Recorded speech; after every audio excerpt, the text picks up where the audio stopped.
السلام عليكم أصحابتي guud jecel waxaa dhacda marka qaar inay fikrad igu soo dhacdo ama aan go'aansado inaan bilaabo wax cusub oo aan ogahay inay faa'iido igu jirto sida inaan bilaabo aqrinta buug mowduuciisa ay soo jiitay ama course online ah oo aan aaminsanahay wax ka faa'iidayo ama mashruuc aan nafteeda ku idbinayo kuna horumarinayo markaan bilaabo sameynta shaygaasna waxaan dareemaa inaan ka caajisay ama aan ka mashquulay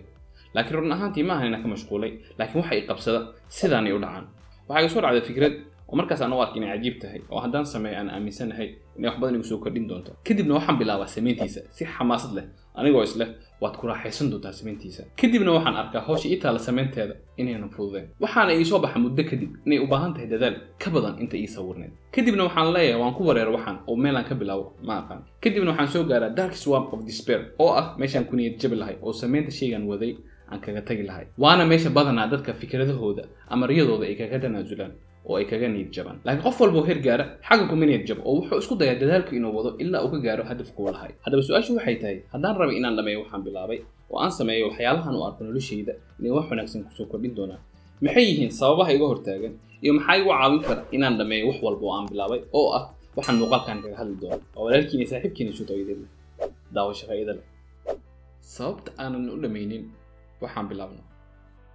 waxaa jirta laba qaab ama laba wado oo aan marno khaas ahaan markay nagu dhalato fikrad ama sameynta mashruuc gaar ah waxayna kala yihiin distance mode iyo near mode waxaan bilowgii sameynaa khayal abuur oo waxaan sawirinaa fikrada ama hawsha rabnay inaan qabano sidaan u qaban lahayn in natiijooyinka aan ka keeni lahayn waana conceptiga loo yaqaano distance mode waxaana tusaale u noqon kara qof inuu go'aansado inuu aqriyo buugaagta la xiriirta ganacsiga sida ugu faa'iido cilmi iyo waayo aragnimo kadibna wuxuu bartay oo ku shaqeysto oo lacag kaga sameeyo qofku markuu intaas sawirto wuxuu u gudbaa sameynta ficilka lagu gaar lahayn natiijadaas oo ah qodobka labaad waxaan loo yaqaanaa conceptigaas near mode tusaalahan hore soo qaadanay haddaan ku sii socono waxaan arkaynaa qofkii u baahnaa inuu aqriyo buugaag la xiriira ganacsiga sida ugu faa'iido cilmi berina ugu shaqeysto oo lacag kaga sameeyo wuxuu u baahan yahay kow inuu raadiyo buugaagta ka hadlaya ganacsiga ama ugu yaraan inuu diyaariyo buug ugu hore oo ka bilaabi lahaa akhriska buugaas oo laga yaabo inuu yahay 300 400 ama 500 page ah oo u baahan aqrintiisa waqti waliba hal buug ma ahan balse wuxuu u baahan yahay inuu aqriyo dhowr buug sida uu helo macluumaadka iyo aqoonta ku filan kadibna waa inuu lahaado dulqaad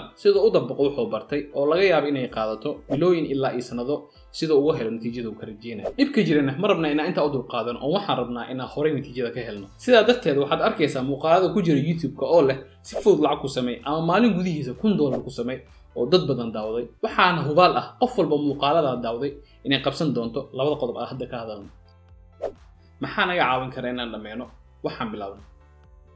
labada concept la soo dhaafay waxaan ku fahanay ficil walba rabnay inaan sameeyno bilowgii inuu nala fudud yahay kadib waxaan arkaynaa markaan bilaawno sameyntiisa saan u maleynayay inuu ka adag yahay waxaana ku xiga marxalad oo niyad jab ah sidaa darteed waxaa ku muhiim ah inaan aqbalno marxaladda niyad jabka oo aan ogaano qof walba heer gaaray inuu marxaladaas maray haddaan rabna anaga inaan ku biirna dadkaas waa inaan aqbalnaa marxaladaasi oo aan diyaar u ahaana inaan sabarno aan u dulqaadano san ugu baxno waxaan isleeyahay buug oo qoray Ray Dalio oo magaciisu yahay Principles wax badan ka caawin kara khaas ahaan markaad maraysid marxaladan waxaana jira hadal oo dhahay oo run ahaantii aan aad uga helay wuxuu leeyahay guusha kaaga imaat waxaad ogtahay waxa ka badan guusha kaaga imaat waxaadan ogeyn waxaad maanta ogtahay waa waxaad ku gaartay meesha maanta maraysid saad u gaartid meel ka sii sareysana waxaad u baahan tahay inaad ogaatid waxaadan hore u ogeyn waxa kale oo daawan kartaa muuqaal aan hore u sameeyay oo ka hadlaya caadooyinka wanaagsan sida loo kasbado oo korkaan ka soo bixi doona aan isleeyahay asna wuxuu ku faa'iidin doonaa